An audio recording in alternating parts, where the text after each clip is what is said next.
We've got Nicola, Adam, Joanne, and Wendy on the line. And Hi, David. guys. Yeah. Hello. Nice to see you, David, or both of you. Yeah, the two Davids. So, where do we want to start this morning? Well, I've been thinking about that as I've been driving over. I think there's probably three main things. One is to talk about what I've been doing as I've been driving around looking at blood. Yes.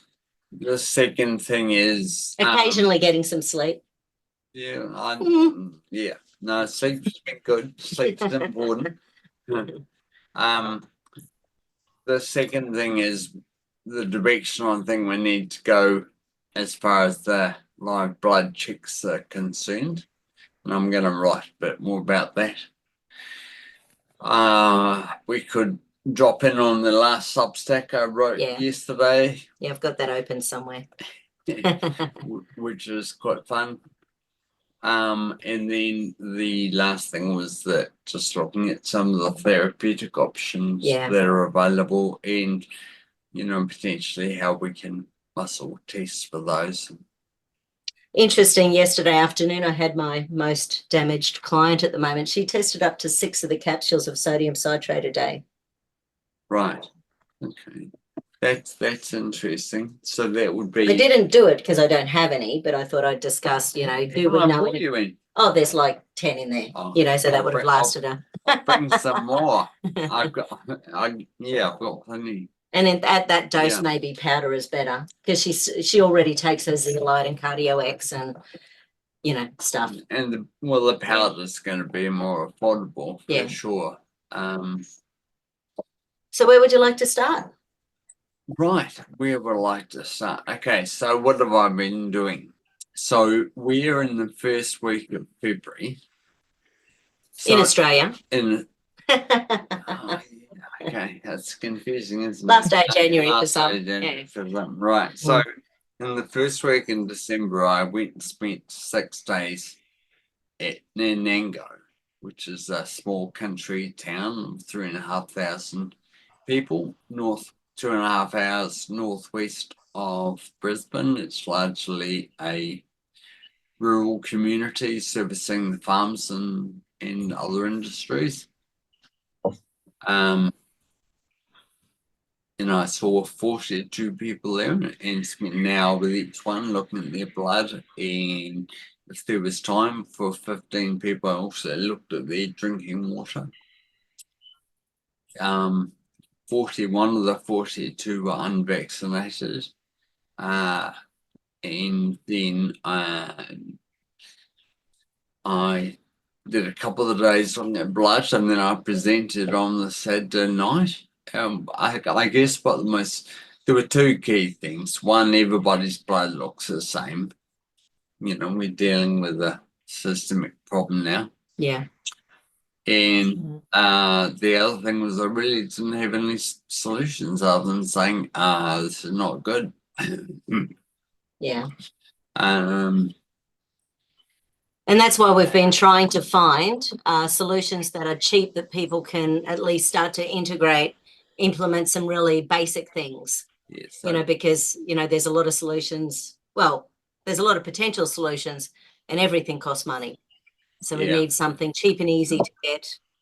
We need a population-based approach, something that we can say that this is something that everybody can do, and it needs to be affordable and needs to be something that can't be closed down or stopped or needs to be imported. So that was Nanango, and the key features, I guess, with regard to the blood is just this prominence of hydrogel, and I did talk to that on my Substack. Hey, Jen. Hey, Jen. So I now look at blood in the same way that you do, taking a very small drop, wiping the first drop away gently. That's how Wayne taught me. Yeah, he taught me too. So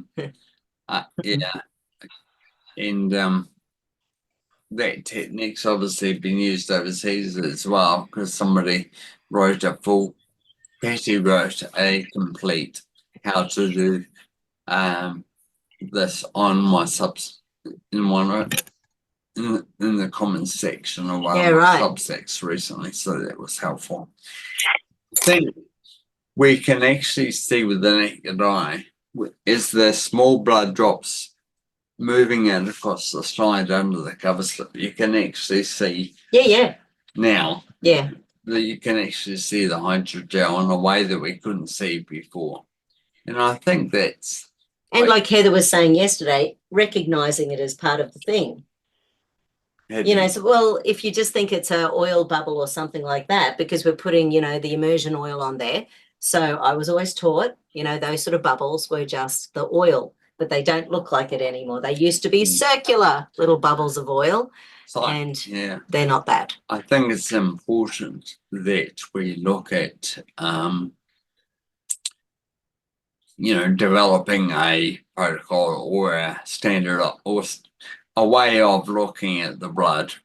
Because you have a group of beginner microscopists, don't you, that you chat to regularly? Yeah, it's been really good. And it's sort of like, it is one of those things that it doesn't have to cost $1 million to buy your own microscope, get a bit of gear and start looking at blood. Like, it doesn't have to be that expensive. In fact, one of the guys in your group's got quite a cheap one, and he finds a lot of different stuff to other people. So everybody's sort of chosen an area that other people aren't looking at, and somebody's looking at the stuff that's coming down from the sky, somebody's looking more at the water, somebody's looking at wild animals, squirrels and deer. Wow. So it's Is that Canada or the US? US, maybe. Yeah, right. Okay. Yeah. Well, what did I hear? At the beginning of the year, there were 160 geoengineering programs across America. That might have been the beginning of 2023. But it's Yeah. It's hard to have confidence. But hey, it doesn't exist. It's hard. It doesn't exist. Yeah. It's hard to have confidence that good stuff's happening when that's still ongoing. Yeah, exactly. Exactly. And I think this is why we need to have some cheap solutions for detoxification on a daily basis, but that everyone can afford. So, and then we, fill in the gaps with what, but it's, because we've just got to keep on doing it. Detox, detox, detox. Yeah, we do. So did you want to have a look at your fourth Substack first? Did you want to have a look at that? No, we might start with the first one actually. Okay. Yeah, on here. Open it in a browser. Yeah, so one of the things that's been a problem for me being, I've been doing live blood for 16, 17 years, is that you tend to ignore things. When this all started rolling out a few years ago, I was still looking at blood, and then I just started following, what other people were doing. So initially I was looking for the big ribbons, and then we were sort of, wow, look at that. Okay, cool. Keep going. Yeah. So, and it's so easy to ignore. So when I first learned, the big things you were doing, you were looking at the size and shape of the red blood cells. You would look at the health of it. You would look at the numbers of the white blood cells. So actually do a count, so never let monkeys eat bananas, do the actual count of your neutrophils, lymphocytes, monocytes, eosinophils and basophils. I have seen more basophils and eosinophils in the last couple of years than ever before. But what I haven't seen, which is sort of interesting, is the things like, if there was a really big bad virus out there, then what I would normally see is atypical lymphocytes and atypical monocytes. I don't see them. I just don't see them. I used to see them all the time after flu jabs. I used to see them all the time after people had had injections to go overseas. I don't see them with this. Right. So I don't know what's in there, but if viruses exist or viral particles exist, it's a different thing to what's been, perpetrated on the public the last 3 years. You'd almost wonder whether it's a toxin or radiation. Yeah, because it's not acting like virus. I know everyone out there says, well, I got it, I don't care what people say. Everyone gets a flu every 5-10 years. That's how the body detoxifies. So, and that's what we call it, a flu. Well, the pattern of infection has been odd too, hasn't it? It has been. Like there'll be 12 people having Christmas lunch and 10 of them get sick. Yeah, that That's doesn't what- normally that's a happen. Poisoning, right? Yeah. That's not It's anyway, it's been odd. anyway, it has been odd. So Oh, let's get the chat going. Sorry. Thank you. Thank you. I think that Hey, Cheryl, good to see you. we can Amanda? continue doing the live blood analysis. Yes, we are but- going to screen share. But we need to In here? Nope. Shit.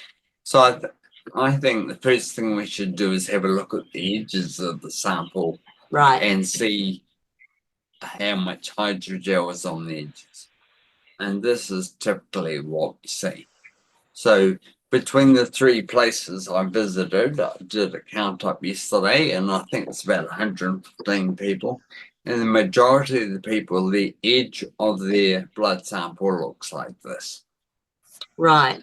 Now, we didn't used to see this No, it does look 3 months different. ago, Yeah. Yeah. let alone 2 years ago. This is Because blood tends to sort of fall down on the slide. And, you know, sometimes you would see like an outer edge of the slide, and occasionally you'd get white blood cells spilling over the edge because it all sort of just lands. But yeah, once again, I'm not seeing things like that because I used to actually go beyond the edge to have a look if there was anything else I saw, signs of fungus and white blood cells and stuff. And once again, it just isn't acting like it used to act. in some people we see this sort of stacking of it, that the blood just seems to roll out in layers, and often we get this liquid that's beyond the edge of the blood, Yeah. and some of it's really dramatic the way it layers up. Like that's ridiculous. So 6 months or even 12 months ago, I was seeing what seemed to be bubbles in the blood, and they'd be few and far between. Like I'm But- sure even if you've never seen blood, you can recognize that this isn't normal. Hey, you know, so it's such a Yeah. odd thing to have. Like this is really odd. Never before. Yeah, really about 6 months ago, quite Yeah. dramatically. And in the past, I would have just taken another sample, assumed I screwed up. If I had have seen anything like that, which I haven't, I would have assumed I screwed up and started from scratch. But I certainly haven't changed the way that I've been Wow. testing. Yeah, so some of it's very dramatic. And as the fluid rolls out, as this edge rolls out, as you'll see in some of the videos, these bubbles are actually we call this like the meniscus. This is actually bits of that as it rolls forward. But even these bubbles seem to be electrically charged. There seems Because that's what you and Carl found in your urine as well, didn't you?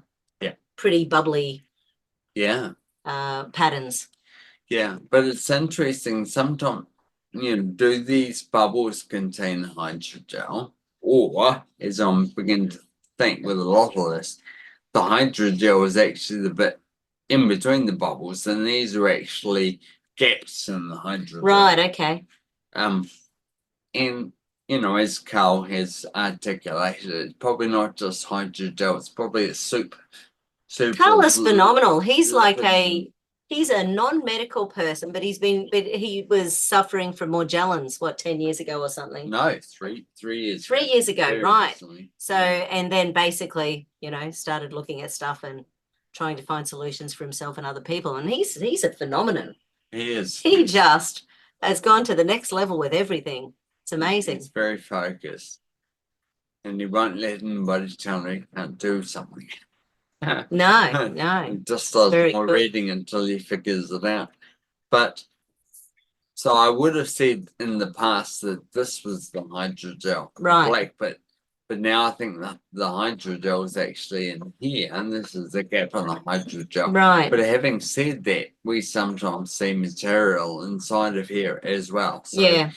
So it does seem to do both. And once again, in the past, when I would see the oil bubbles, there was nothing in the oil bubbles because it was oil. You Yeah. didn't get red blood cells, white blood cells in the oil. It was like quite separate, and people would say, "What's that?" And I'd say, "That's just the oil," and I'd ignore it and I'd move on. So it's really interesting seeing all this stuff inside. And once again, what Yeah. Carl has found has been quite interesting. And you can tell this is really quite thick by the way that Yeah. it creates these projections. And how tiny those red blood cells are, so some Yeah. of the width of it is wider than the red blood cells, Yeah. which are like, what, 6 to 8 microns or something like that. Correct. And sometimes bubbles towards the edge get really small, but they're usually in lines. Yes, I've got lots of examples, and as you'll know, the blood on a slide seems to move in one direction or other. And we get this pattern when the gel seems to recede. Now that looks like an alien head with little yeah, wiggly well, things. this looks like somebody upside down in the mud. Oh yeah, right. The feet are up there. Yeah. Yeah. How the South Park people walk.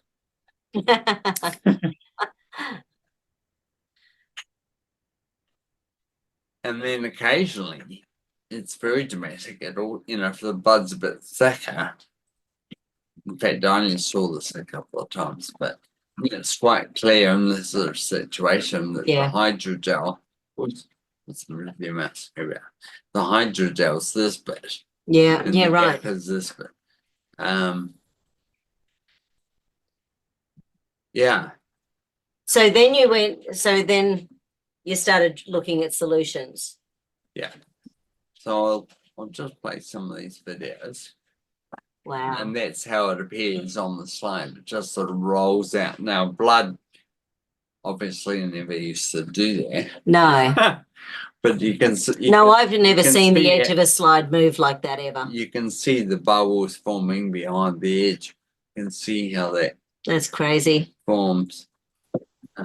This is that other one with the photo of it up there, but it just shows you how it stacks. Yeah, yeah.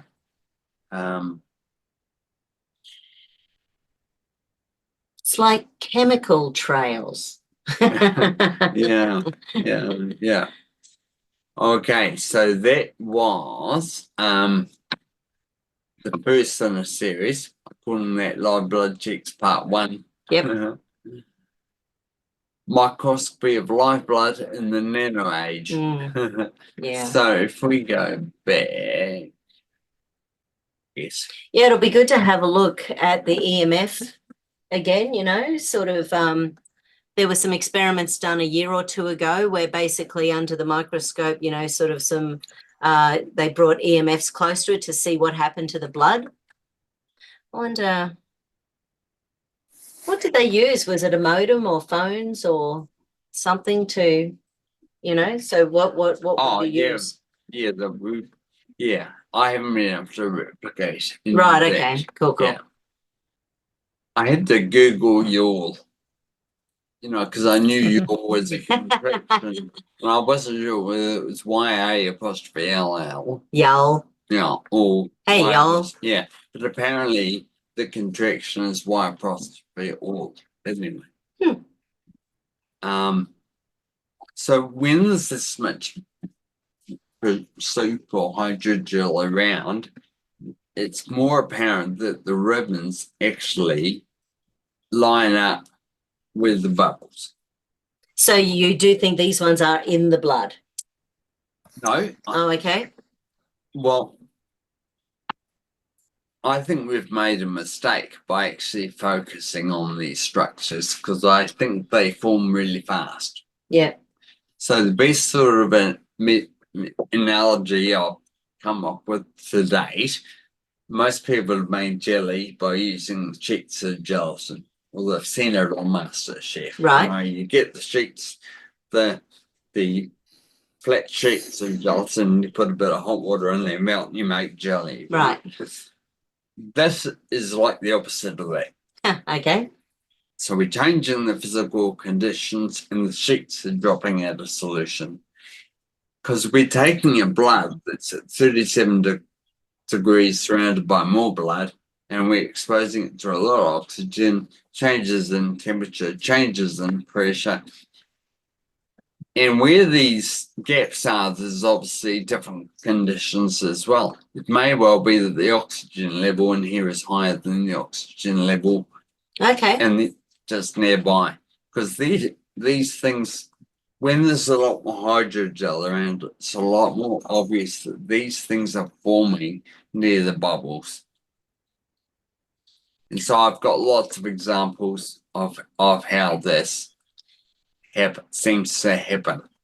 So basically, what I'm saying, the conditions are different generally, and they're more different at this point. So this process happens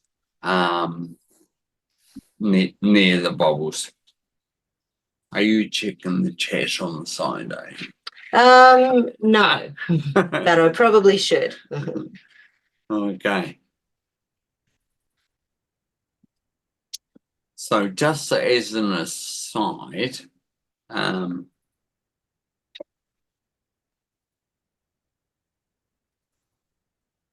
so I refer to these things as gels, and we have called them protoblasts. Oh, sorry, that's right. All good. And biofilms in the past, but I don't think they are. I think this reflects part of the tech, and they have changed in appearance. I mean, look at that regular pattern of dots. That's not a random pattern of particles in there. No. Whereas we used to see random patterns of particles. So just as an aside, you can see that looks like it's dropped out of solution. The particles have been in the solution. They have been arranged by charge, and they've separated themselves by charge. This bigger one is further away from this one. You know, some of the hypothesis that I've sort of heard about is that part of what they're trying to do is use our electrical energy as human beings to charge other things, which is sort of a weird concept. But on the cell membranes, there's something called a zeta potential, you know, and looking at all the cloddiness of the bloods, I'm wondering whether somehow it's stealing the zeta potential or changing the zeta potential, or because the zeta potential is about keeping those cells separated, and we're just not seeing that. You know, in fact, we're seeing the opposite of that. So anyway. It's interesting that as the hydrogel contamination seems to increase, the amount of rouleau has decreased and the amount of structures has decreased. Oh, are you seeing normal red blood cells? Yeah. Not so much in these pictures because they tend to be more rouleau when close to close to the hydrogel and the structures. Okay, cool. Yeah, that's kind of cute. It looks like a tree frog poking out of a pipe. Yeah, that one looks like an angel. I mean, a Bart Simpson headed angel. Yeah. What is the take home from this? Well, I've just put this out there and nobody's really criticized me or commented on it, but my thinking is that these are precipitating out on the slide. We can't use these as a biomarker for contamination. We need to focus on the degree of hydrogel contamination. We need to see this as just having turned up and not happening in the blood. Just because graphene or whatever it is everywhere. Yeah. Because I'm sure lots of people have seen the patent that was approved in 2022 using graphene as part of geoengineering. So part of something to do with weather modification. Yeah, so I've got loads and loads. This one was an interesting structure, and there's obviously bubbles, but these bubbles dissolve. Yeah. So even the ones that don't seem to be associated with bubbles may well be associated with previous bubbles. Do you like that one? That's beautiful. Yeah, that's quite spectacular. There's quite a bit of digital filtering and enhancement in there. But yeah, it's like a Think the Brisbane City Council will sponsor some artwork by Dr. David Nixon? No. No. Um, but this one is quite typical where the fiber seam is wrapping right around the bubble. And clearly the conditions in this area are likely to be different from the conditions in this area.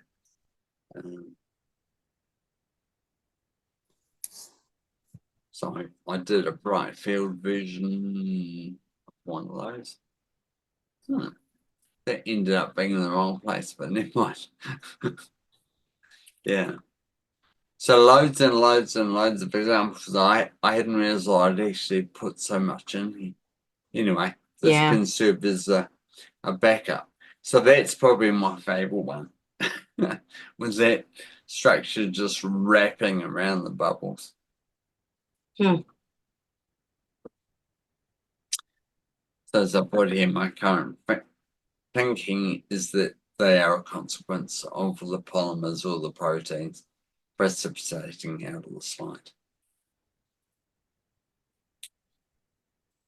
And there may be a concentration element to it as well, and I found that with some of the medicines, is if I concentrated the medicines, the fibers wouldn't form. Right. Interesting. So, or didn't form. Okay, so if we're going to assess the live blood from the technology point of view, assessing the degree of hydrogen contamination, looking at the structures and how they form relative to those bubbles, and then What about the nano? that's part 3. Aha. Yeah. What about our speckly things? Now, speckly things, well, that's the other part of the contamination that we need to look at closely. And so on part 3 of this, what I did was just that. So I was looking at how so we can look at the particulates themselves, and we can also look at how they interact with the red cells. So some people's red cells seem to be almost immune to the particles. And other people's aren't. Yeah, right. So yeah, so that bottom one there, that's a kenocyte. So that's like the death of the cells. By the time they're looking like bottle top caps like that, they're on their way out. In theory, red blood cells should have a 4-month shelf life. So if I saw lots of them and it was all over the place, whereas in the past, I would see them on the edge of the slide. Right. You know, so you'd sit because, you know, the oxygen would seep in underneath there. So, whereas when you see it a lot, then I would assume someone had cancer or something like that. The interesting thing is, I don't think these are echinocytes. Oh, okay. And Robin Cosford was keen to say there were as well, but Okay, no, I suspect because might be able to see with the video. Oh, it's probably too small. Well, what we can see in a lot of these videos is the cells start out looking pretty normal out here. As they get forced towards the edge and into the hydrogel and into the particles, they start developing dots on their surface. Oh, you think they're dots on the surface? Yeah, that's what I'm thinking they are. And Carl's actually done some really good work with this.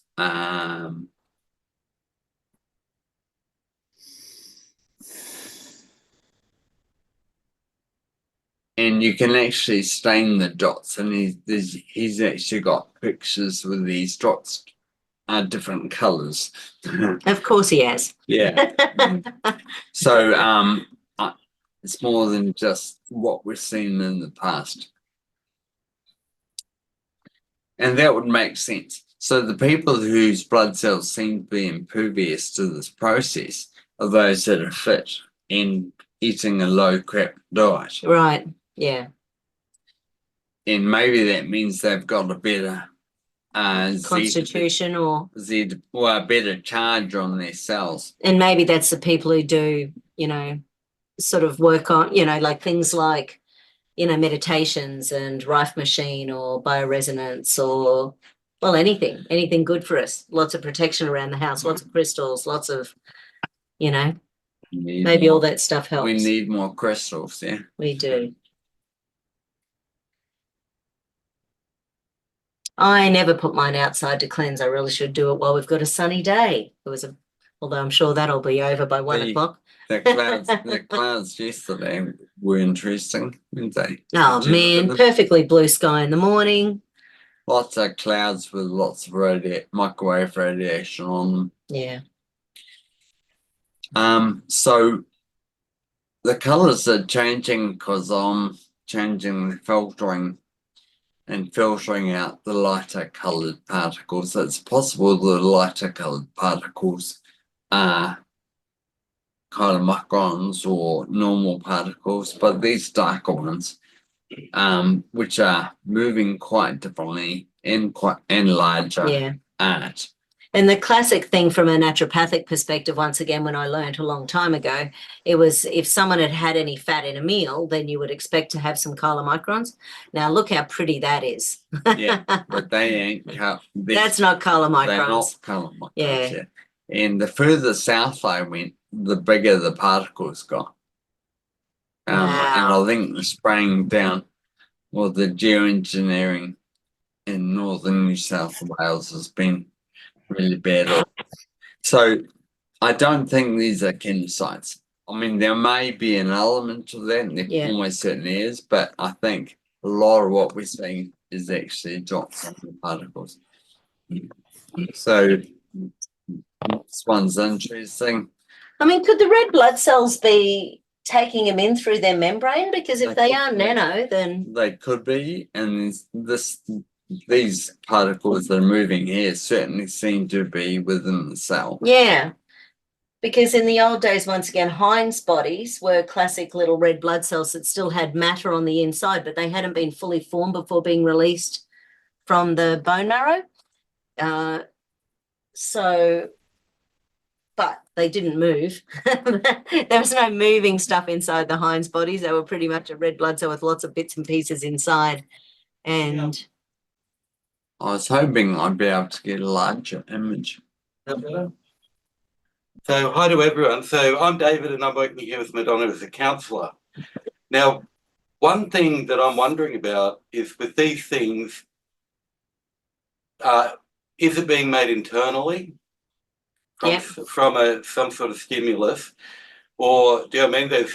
There's obviously some external things because we know that they're having a cause, but then because, like with the T cells in the thing, they're self-manufacturing.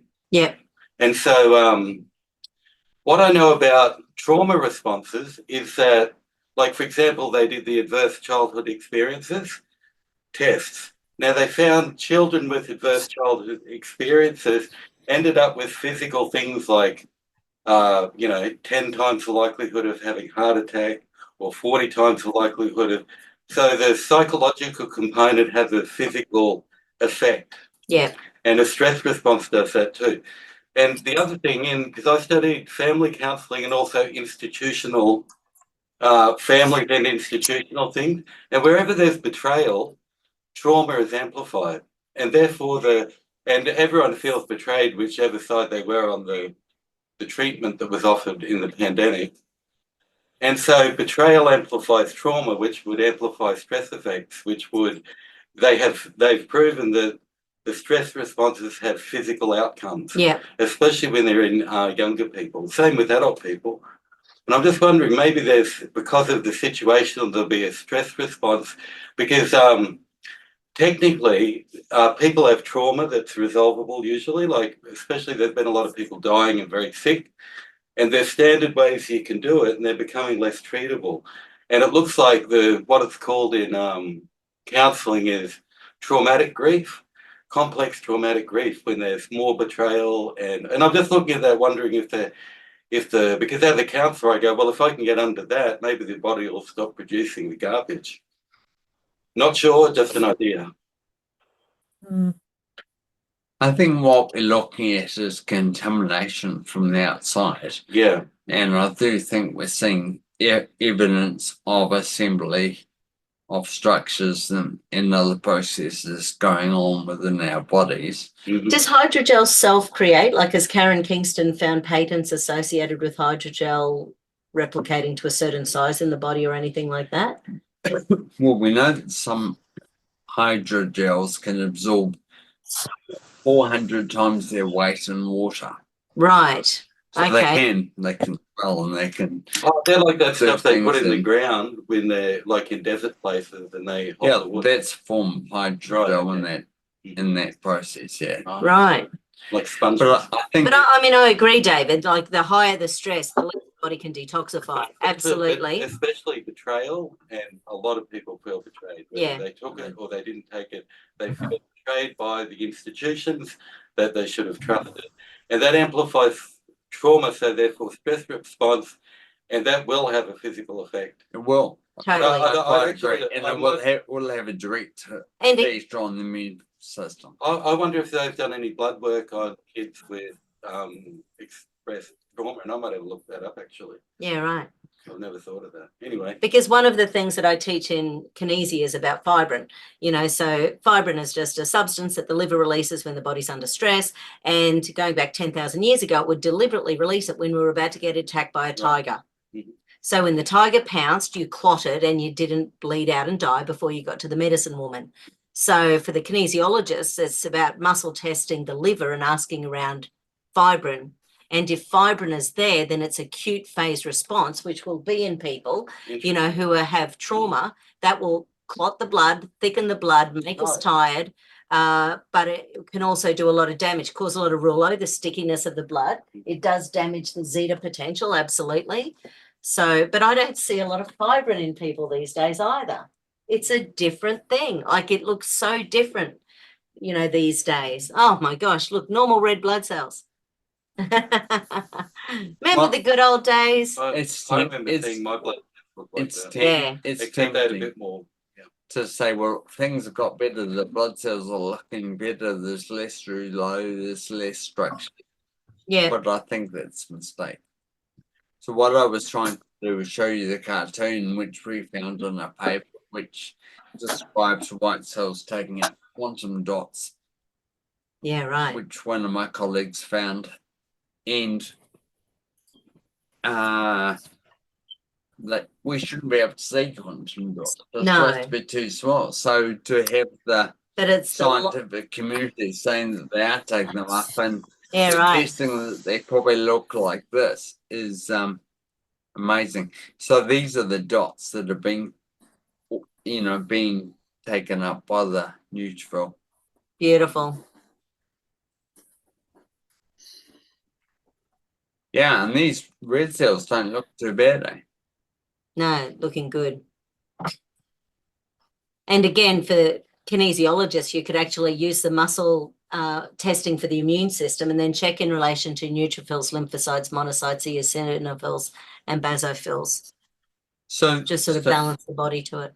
So the strategy is to reduce the contamination coming in as best you can, it's possible to make that zero, and then support your immune system and white cells. And we know ways of doing that so that they can, fill this function better. We know that they're actively seeking out these dots and they're consuming them and mopping them up. I mean, this in itself is another good example of how we know these things aren't supposed to be there. Yeah. Yeah. Because we've never been taught that white cells will take up Chylomicron. chylomicrons, Yes. for example. Yeah. Yes. So this is similar sort of texture at about 1,000 times magnification. That is beautifully speckly and colourful. Yeah, so the assumption is that the brighter, whiter ones are the normal cytoplasmic granules of the neutrophil, but these certainly aren't, right? And you can see they're the same size and colours as the ones that are bouncing around behind it. So this was the cartoon. I was just trying to find a larger one. But here we've got some quantum dots that are entering the white cell. Well, these are supposed to be like an order of magnitude smaller. So I'm not quite sure how they explain that. So this is in science. This Cool. is in sciencespread.net. So if you go to my subset, you can get that. That's great. That reference. Well, we do see a lot of white cells that are like that do appear like they're mummified. Which is not good, but again, it's on the slide, so it's hopefully doing better in vivo. Yeah. Right, so assessing the amount of hydrocontamination by looking at the periphery of the sample, assessing the structures in relation to the hydrogel bubbles, assessing the red cells in terms of how they interact with the particles, assessing the white cells and how they're interacting with particles, and they can vary a lot. You know, it can be really hard with some people to find a white cell that looks like it's doing anything. Right. Okay, then what was the next thing I was going to talk about? Okay, so then I wrote my subset last night, part 4. I was actually going to make this bit part 5, but it was getting late, and I thought, well, I'll do the interesting stuff. Yeah. So this is my part 4, and I'll put a bit of a recap in there, and then I expected this.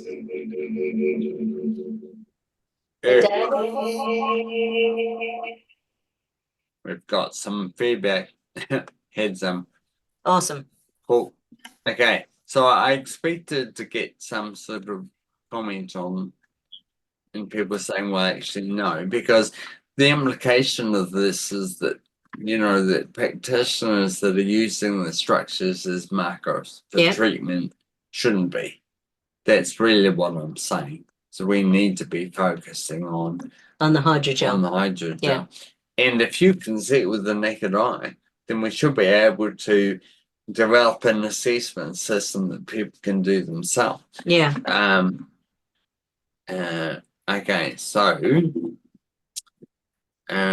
okay, this is a bit of a diversion from what we want to see, but up until 2 weeks ago, I was able to say I've never seen anything that looks like the technology I've seen on the slides in the blood, but I can no longer say that because I have seen this. And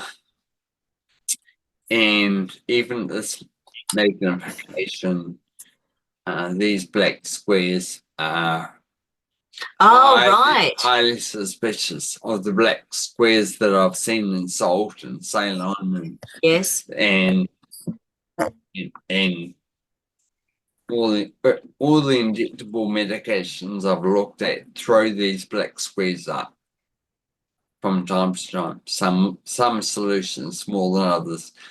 Even standard salt will do this about 10 or 20% of the time. Okay. Throw black crystals.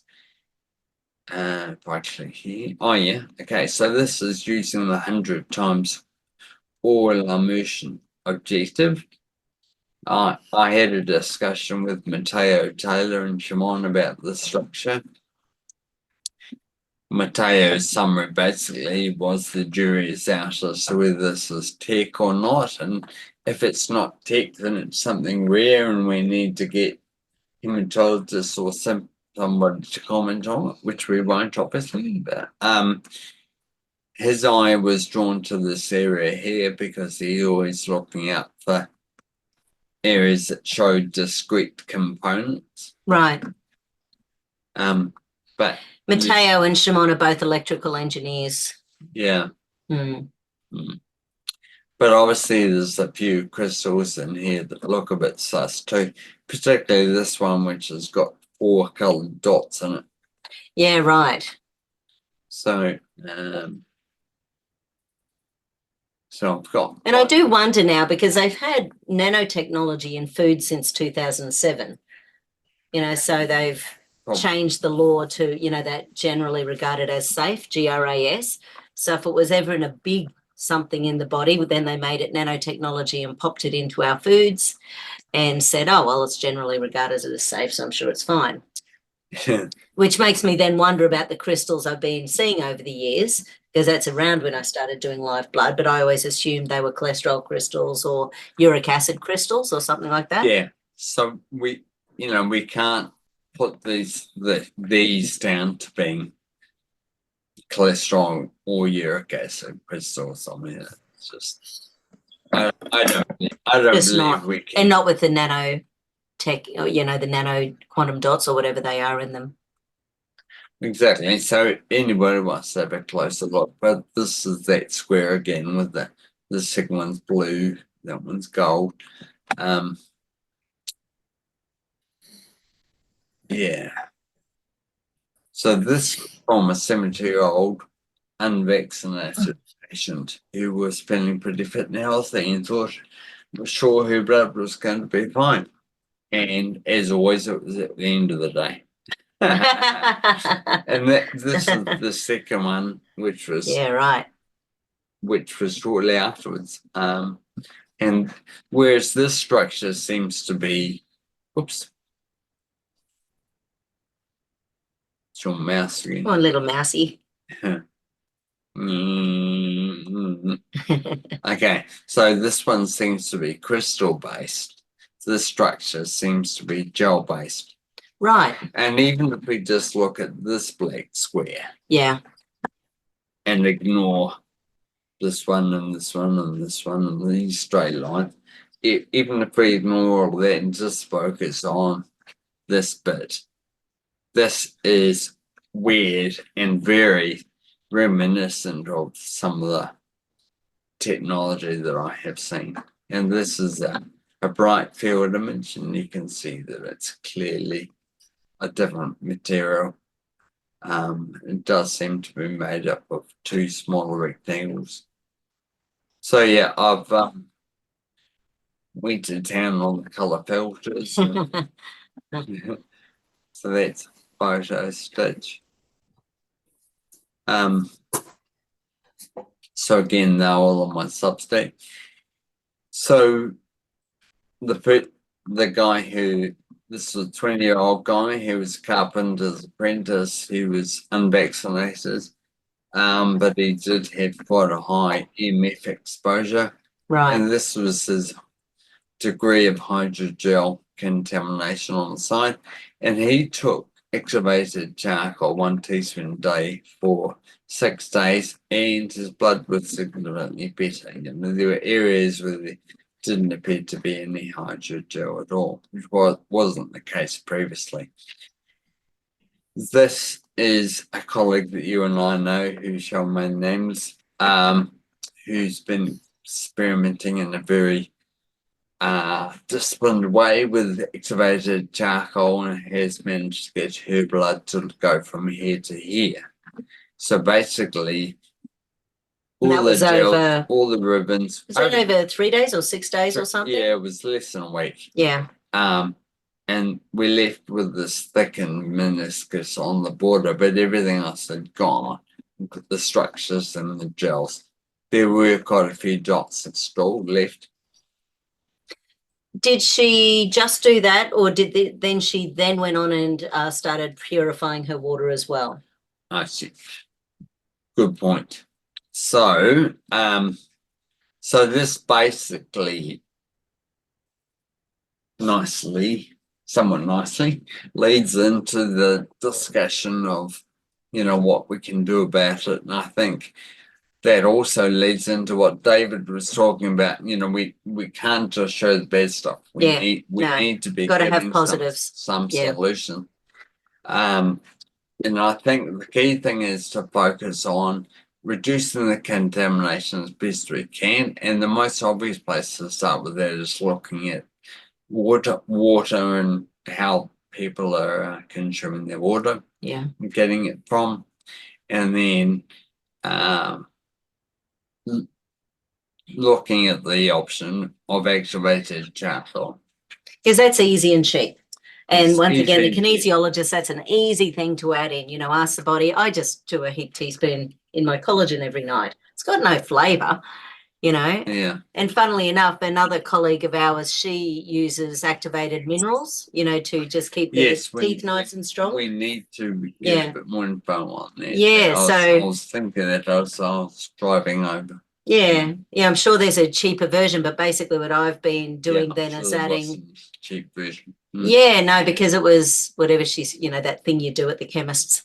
Compounded, yeah. It's always expensive. But, having some mineralization, and making sure you're giving your teeth a rinse. But if you had that with activated charcoal as well as some minerals, give your body a swish and a swallow before bed, and then you're more alkaline before bed, and alkalinity, I think, will help all of this as well, because the disease state will always start in an acidic environment, or a lot of the time.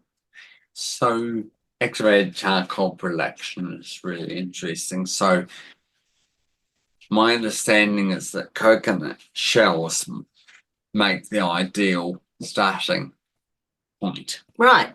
And I was reading about this online just yesterday, because there's quite a few manufacturers of activated charcoal in Australia, and one of them was describing their process, which was a 20-meter by 2.5 meter long tube, which is rotating, and the coconut shells go at one end, and they heat them up really high with hit them with high pressure steam but low oxygen, so they don't combust. Right. And the process results in blowing lots of little holes in the charcoal. And is that part of the activation process? That's the activation process. Oh, there you go. So the activation Never thought about what that process is meant. high steam, high heat. Yeah. Yeah, I'm sure bentonite clay, absolutely. Bentonite clay is a bit more expensive than charcoal. So, but I reckon, any of those combination of binders is going to be useful. So Madonna and I did a little bit of looking at that last week, and the impression was that any of the binders were going to be useful. We don't have direct evidence for bentonite clay or zeolite, but Yes. Yeah, but we need to sort of formally look at that. But in terms of a population basis, you could buy $50 worth of activated charcoal that will last you, your partner, your family for a couple of years. So it's a pretty cheap option. And half a teaspoon or a teaspoon in the morning in water seems to do the trick. Seems to work better fasted, and I'll say that's why the morning, so that first up in the morning. So, but that's when I've been doing it. So I've been taking it then on an empty stomach, and then intermittently fasting for as long as I'm able to. And I've got some before and after photos, but not in such a disciplined way, but they do show improvement. And we've done that with a few people now, just using the activated charcoal and showing the improvement. So, and I think we need to feed it to our pets and our livestock. Certainly had discussions with farmers, and there's commercially available livestock feed which has got charcoal in it as well. So that's good. Yeah, definitely. And we've been doing another thing that Carl's been so Carl is a colleague in the UK. We were talking about before, and one of the things that Carl had used previously was a little bit of sodium citrate in the blood, because that improved the visual visualization of some of the more difficult to see organisms in the blood, and he noticed that the technology appeared to stop moving. So he thought, well, that's got to be a good thing. I better eat some. You know, Yeah, as you do. as you do. And he felt a lot better within hours. So It was like clearness of mind and Yeah. clarity of thought yeah, and less brain fog, yeah. less fatigue, basically. So the sodium citrate, as far as we could tell, doesn't appear to improve the blood, although there is evidence that it may well help to break down some of the hydrogels. So we're still figuring that out. Yeah, didn't he say that he saw that the nanotechnology stopped moving Yes. So it seemed to have an impact on the at that quantum level, but dots? there does seem to be some chemistry behind it in that the sodium citrate can prevent some of the cross-linking in alginate-based hydrogel. So alginate hydrogels come from algae. So would it be working through the citric acid cycle? Not sure. Hmm. Sodium citrate does seem to have a lot of modes of action. It's an anticoagulant. It has some degree of action as a chelator, particularly for calcium. So one of our colleagues, who's a dentist, has a hydrogel mix which has got alginate for making molds for dentures. And he put a little bit of sodium citrate in, it stopped the compound from hardening. So Right. so he was on Zoom with a spoon, and this material, Really? straw liquid, wouldn't go hard. So that's interesting. Absolutely. So sodium citrate is it with potassium citrate? Well, we're trying potassium citrate, magnesium citrate. When I say we, I mean Carl. Carl has tried that. And sodium citrate seems to have a different effect from the other citrate molecules. Yeah, Okay. And sodium citrate is quite cheap. So where do It people is. get it So from? sodium citrate is available as a pretty common food additive, so that's kind of handy if you want to eat it. And you can buy it online. It's about $30 a kilo, even cheaper Yeah, than cheap the as chips. activated Yeah. charcoal. So you can buy 1,000 grams for $30, and you probably want 1 or 2 grams once or twice a day, so it's going to last you ages. Yeah. We have made some up into capsules, and that just makes it a lot more expensive, but it's quite a convenient way to take it. Yeah. Have it available. But it actually, it's mildly salty. It comes in a few different forms, 3 different forms, I think, mainly, but it's mainly the trisodium salt of sodium citrate. And it does taste a little bit salty, but it's used in making cheese and yogurt and all sorts of things. So Right. it's pretty readily available. And you can also make it, if you know what you're doing, by adding sodium bicarbonate to citric acid in the right sort of quantities. And the other thing you were sort of thinking about was the whole dry fasting thing, Right. So which is an interesting concept, you know, and it's an interesting concept. everybody knows what fasting is. That's going without food, right? So dry fasting is going without food and water, because hydrogels need water, and if you increase the demand for water in the body by reducing the intake of water, that does seem to have an impact. So we're still trying to think about that. I've posted some thoughts on that from a colleague overseas who was keen to bring it to people's attention, and I purchased a couple of books to do some background reading on this. I suspect maybe the combination of sodium citrate combined with a few hours of not drinking any water. It may well prove to be as simple as not drinking water overnight and then maybe abstaining from water till mid or late afternoon, which providing you're in air conditioning or whatever isn't too difficult Yeah. for most people. Yeah. And maybe doing that once or twice a month sort of thing. But Yeah. we've yet to figure that out. So there's a few strategies and a few tools that we've stumbled on, teased out, come across, whatever, over the last couple of months. So it's pretty exciting. And Yeah. we've got a pretty good group of people looking at this now. Yeah. Yeah, it's quite interesting. It's and it's challenging because like with people with the blood, a lot of them are feeling good, aren't they? They aren't necessarily feeling unhealthy. So what is the concern about what we're seeing? I guess that's a pretty good starting point, a pretty good question. The concern is that the degree of contamination, particularly the degree of particulates in the blood, potentially makes us vulnerable to changes in frequency or Yeah. radiation attack or the other sort of things that we're aware of going on in the background. Yeah.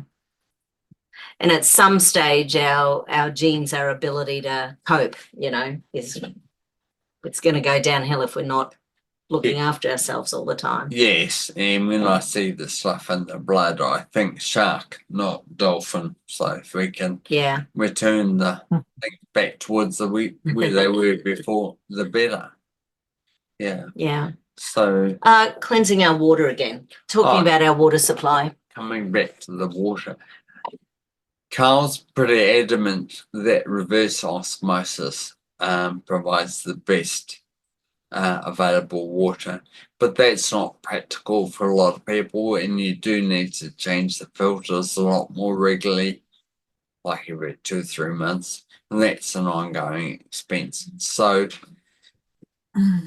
we have shown significant reduction in particulates in the water and improvements in the appearance under the microscope by distilling the water. And certainly there's quite a few researchers overseas that recommend distilling water, and I can hear the intakes of breath down the camera. And so distilling water is not without its problems, obviously. Yeah, it takes all the minerals out. Takes all the minerals, that also takes all the structure out. So we need I hadn't thought about that. We need to restructure the water, and I know Madonna's got a nice organite disc underneath her water filter. And I've got some smaller discs that like that one. Just like this one. Exactly like that. Exactly like that. So I've got a commercial water distiller. The cheaper ones are available on any of those platforms where you buy stuff. One of the interesting bits of information from Zoe yesterday was that here in Australia, they don't put chlorine into our water supplies anymore. They use chloramine. And chloramine is longer lasting and more toxic. And most chlorine removal filters don't take it out. How fantastic is that? So, yet another challenge.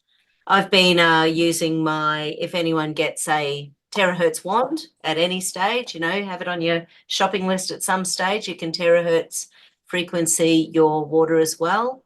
I think basically probably like Rife technology.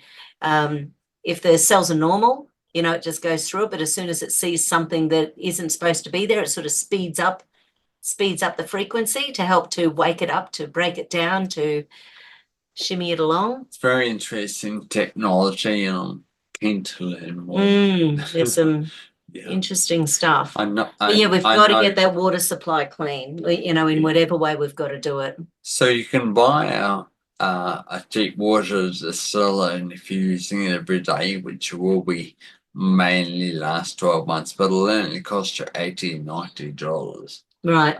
So it's like a big hot water jug that collects the steam and puts it into its separate jugs. So I have 3 or 4 of those orgonite discs underneath the jug. So as it's been made, it's been structured. Then I put it through a Brita filter. That's to improve the family's likelihood of consuming it. Otherwise, it doesn't taste that Yeah. good. And then I remineralize it with some Celtic salt or some other organic mineral salt. One of my friends, and I'm just sending her a quick message. She's actually got a little jug that you can buy on Amazon for like $100 or something. I can't remember what it's called, which is why I'm sending her a quick message. And it basically does take out most fluoride and chlorine as well. And she travels with it. She always has it in her suitcase anywhere she goes, so that you know, anywhere she is, she can filter the water and give herself. Otherwise, she won't drink while she's away, which is pretty much what I do. Yeah, it's good having those sort of habits, those sort of disciplines Yeah.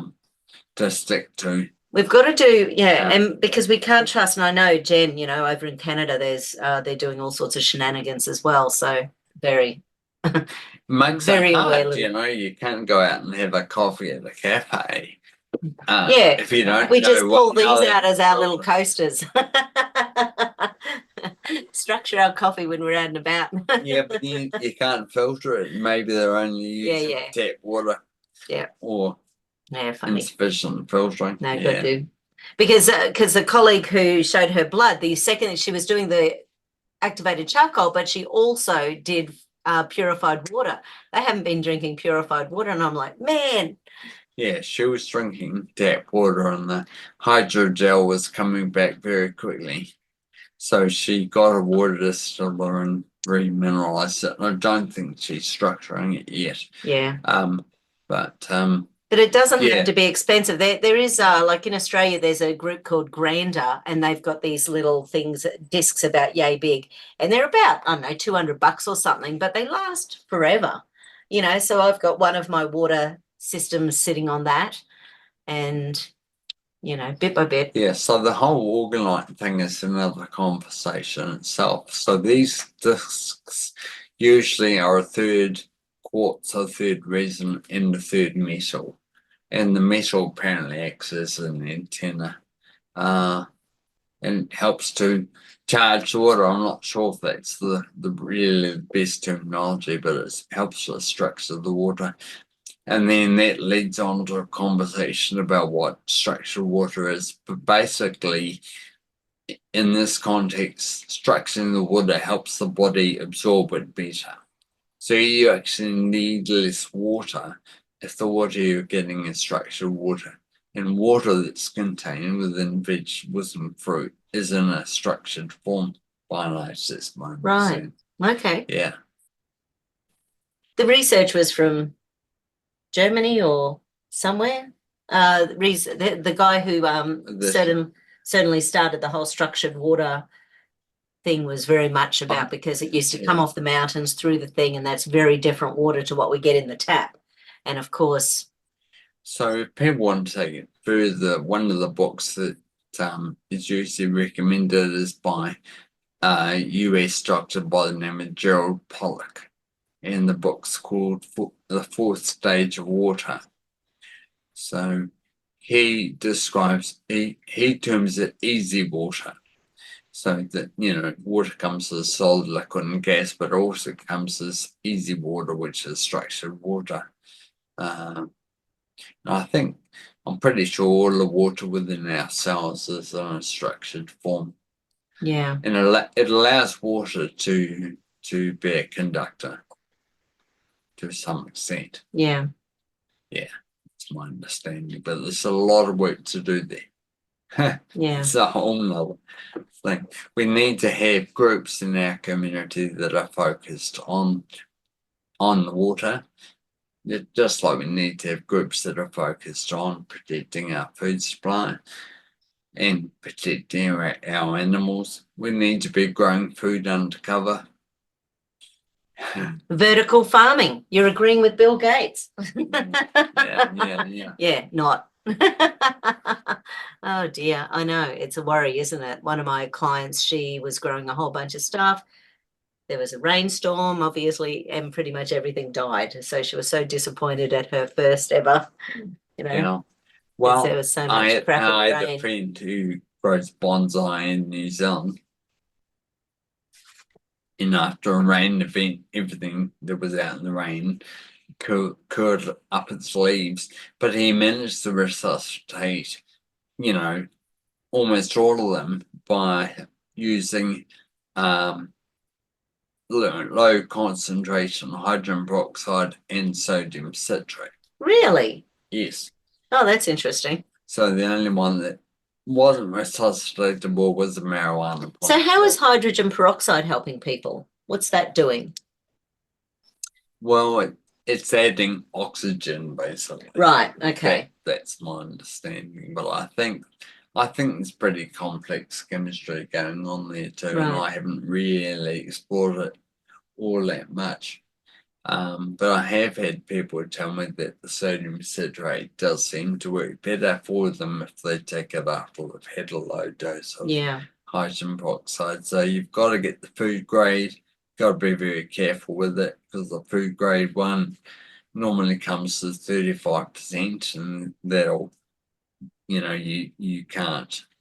You've got to dilute it from there carefully. Right. And what sort of dose are people taking? So my understanding is, like 7 or 8 drops of 35% in a couple hundred mils of water. That's Right, sort of okay. amount, so it's pretty dilute. Right, okay. Cool. Yeah. So it's just But another. please get your own advice on that one. Yeah. Yeah. Okay. Any questions? Let's Thoughts? see if the chat goes wild. How are things over in Canada, Jen? Feeling a bit less crazy? Recently, a lady, one of my clients she was going to be a nuclear physicist when she was younger. She had started at one of the universities down near Toronto. So she's in her 70s now. So that's how smart this woman is. But she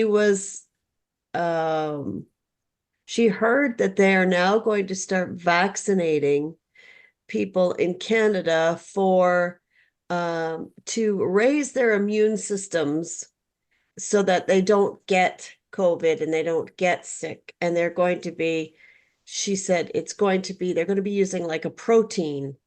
And she does the the tables where she can find out what people have, and I don't really understand it all, but she said the problem that she has with getting to Alzheimer's and diabetes and things like that is that it's surrounded with proteins. So she said when they start doing this, these diseases that people have are going to be even harder to, like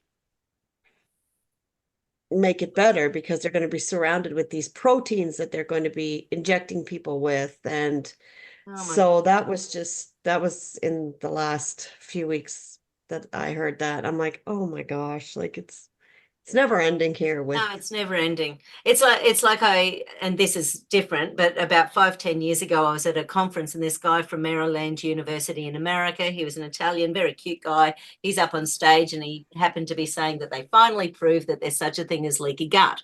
So naturopaths, of course, we've been talking about it for 30 years. He was saying, yes, there's this thing called leaky gut. And he did this whole demonstration of it. All the naturopaths are sitting there going, oh, we've been talking about it forever. Anyway, one of the things that happens with the little gut, your gut sort of has these little things called zonulin poke out into the bloodstream all day long, which tells the gut what white blood cells to throw out there. Now, the other thing about that is that, if we need anything to come from the stomach out into the bloodstream, like, your immune system, which 90% is in the small intestine, that's how it happens. So he was developing a drug so that people could take it before eating gluten if they were celiac. And he was saying the great thing is there's no side effects. And I'm thinking, how does that work? And he was saying that it stops the leaky gut. And I'm thinking, Okay, so how's that going to affect the immune system? How's that going to affect the process of the gut talking to the bloodstream, that zonulin, that I can't remember the process, but basically this little process that's happening all day, every day, they're basically shutting that down. So they have these ideas and get paid lots of money to have these ideas, I'm sure. But, like it's interesting. It'd be faster just to shoot people, for crying out loud. I don't Oh, I'm understand sure why that'll they be on the list next. poison us slowly, but watch. Yeah, What could it's a never-ending zoo here. What could possibly go wrong? Exactly. Exactly. But so because we've got 3 kinesiologists here, from this perspective, you can imagine when you're muscle testing, you can be checking for the hydrogel. You can be checking whether or not dry fasting, intermittent fasting could be a good thing for those people. You could be checking for graphene oxide. You can check for the nanoparticulates, nanotechnology in people's body, as well as the electromagnetic frequencies and other magnetic processes going on. The more toxic our body is, I think the more we attract all those frequencies out there in the environment. We get to be a better antenna. We want to be the worst antenna we can be. The worst antenna we can be. Oh, I don't know whether it was real, but I saw something with good old Klaus Schwab talking about I don't know whether it was nanodust or nanoparticles or something, basically to get into the environment so they'll be able to make sure they can keep us compliant if we're not following all their rules. Don't know if there's a lot of pretend stuff going on at the moment with all this AI. I just don't know what's real. I watch things and I go, well, I want that to be true, but I don't know if it is. You can't trust anything. Yeah. But we are live. We're live and we're funny. Haha. So yeah. So any final thoughts, David? Just flicking through what I thought we'd talk about. I think we've covered everything we want. Yeah, the dry fasting is an interesting concept. And with intermittent fasting, the first 12 hours, we get a huge amount of benefit. For every 1 hour over 12 hours, you double the benefit of the previous 12 hours. So that's why people who do manage to do the intermittent fasting get quite good results. And I was chatting again to my quite damaged client yesterday afternoon because all her family tries to feed her all the time, but she's had no appetite since she's been damaged, months and months and months. So then it's hard because you've got to think of something you can bother eating when you have no appetite, but everyone's trying to feed her all the time. So luckily yesterday, when someone came in her appointment with her, I was saying, no, let her fast. Let her fast. It's actually good for her. I'm sure it won't change, but it's a start, Yeah, so, but don't forget different levels of fasting. And from the intermittent fasting perspective, they talk about the number of hours without food. And you can have water in there, you can have lemon juice, you can have black tea, you can have, it's basically things that don't affect your biochemistry. So it's basically no food. But then it's sort of like you can do a 24, so eating within a 4-hour period, or an 18-6, eat within a 6-hour period, or a 16-8, eating within an 8-hour period. But lots of studies on all of those that just show how many more benefits we get for people who can manage it. Some people can't manage it. And some people would rather slit their own throat than dry fast. So some people can do stuff, some people can't. But yeah, we're just trying to take the toxins out of people's body. Oh, well, at least the food. So then the body is focusing on something else. So imagine if you're not focusing on breaking down your food, because eating is inflammatory. We're releasing a whole bunch of inflammatory hormones to digest our food. If we're taking that process out of the equation, then we're giving the body the opportunity to detox. Yeah, I think there's a significant group of people who have difficulty fasting, and a lot of them are addicted to carbohydrates or sugar. Yeah, right. And if they don't eat, they have a tendency to crash their blood sugar, which makes them super hungry. And angry and nasty, and it's the old don't come near me. Yeah. And that is a situation that can be improved by having a transition period where you don't eat the processed food or the high fructose corn syrup or the white flour, white rice, etc. Yeah. But you do have complex carbs in terms of pumpkin and sweet potato and and things, and you provide your body with carbohydrate to keep your blood sugar levels maintained.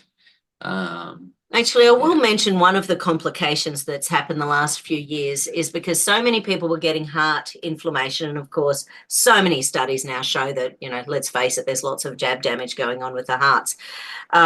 Because so many people have been put on anti-anxiety, antipsychotic, all those SSRIs and things. So that's one component.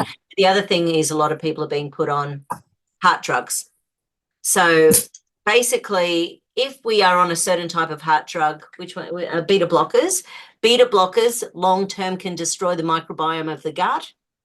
And the more the gut microbiome is damaged, the less food plant toxins your body can cope with. So again, for the kinesiologists, it's worth checking things like salicylates and oxalates and histamines and FODMAPs and, some big plant toxins. You can check the proteins as well, but it doesn't tend to be those so much, so it tends to be like dairy tends to be fine for a lot of people. Eggs tends to be fine, the meats tend to be fine. But then, of course, when we're getting into fish and stuff like that, don't forget, we're messing with those poor little things all the time as well. So, we've just got to do the best we can do. But certainly oxalates and beta blockers have been proven. So sometimes a low oxalate diet or a low histamine diet or a low salicylate or a low FODMAP diet can be part of the equation. Cheryl will be doing a lot of that in our signature course. And Nicola. Yeah. Mhm. Excellent. Beautiful. Great. I've just got one little. Come around to it, your volume's off. I was just having a quick look at some of the biological markers of trauma, Yep. and there's it involves blood flow, different types of blood problems, inflammation everywhere. Yeah. Well, what is it called? I can't remember, but a lot of the markers with this stuff are also because you can interpret things from different angles. Yeah. And so trauma responses are quite similar to a lot of the stuff biologically. And I just had a look, there's quite a lot of research on it if you want to look it up. And actually, just quickly, it wouldn't be a bad idea to mention, David, mentioning about the breathing techniques that help to increase nitric oxide, which is really important for blood supply. And nitric oxide is produced when you hum in your nose. So when you go,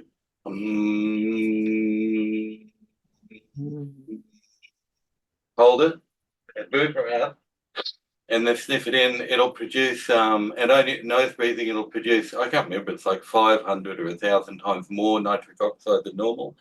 And nitric oxide really increases blood flow. And it also is antiseptic or increases your immune response. And it also increases blood flow. And I worked that out looking at sexual problems. And so in women, this whole area, nitric oxide increases blood flow to it, which is really interesting. And with men, naturopaths have used nitric oxide sort of supplements nitric oxide. Yeah, sorry. For erectile issues for years and years as well. Yeah. So nitric oxide, and it's free, and so deep breathing, holding it, and then long outward nose. Is the same. The yogis worked it a long time ago. Increases your immune system, blood flow, and also long outward breath produces more carbon dioxide in the system to help blood flow. So when there's more, the blood flows better, focus increases, and relaxation increases. Yeah. All with that one thing. There's more things that happen just with a deep breath and long outward. There's a lot of other things it does too. Yeah. Because I studied that specifically. Yeah, nice. First sunshine in the morning wakes up your pineal, but also activates your nitric oxide. Using Listerine and other antiseptics for the mouthwashes, destroy the microbiome on the tongue. That actually help to create nitric oxide in your blood vessels. Really? In India, they don't brush their teeth. They scrape their tongue manually to clear that off. Yeah, right. They have these tongue scrapers. Oh, made of copper? No, usually. Well, sometimes. The expensive ones are made of silver. Yeah, right. And yeah, they do have copper ones, actually. I haven't seen that. Yeah. Anyway, just little things moving forward one by one. Little Making things. life more beautiful. Exactly. Well, thank you, everyone. That's been awesome. And you can go get some sleep, girls. And certainly Nicola and Cheryl, I'll see you Monday morning, bright and early. My time. Cool. Okay. Thank you very much. Thanks very much, Thank guys. Thank you. Thank you Thank so you. much. Thank you. Have a good one. Great. Yeah, you too. Thank you. Bye. Bye.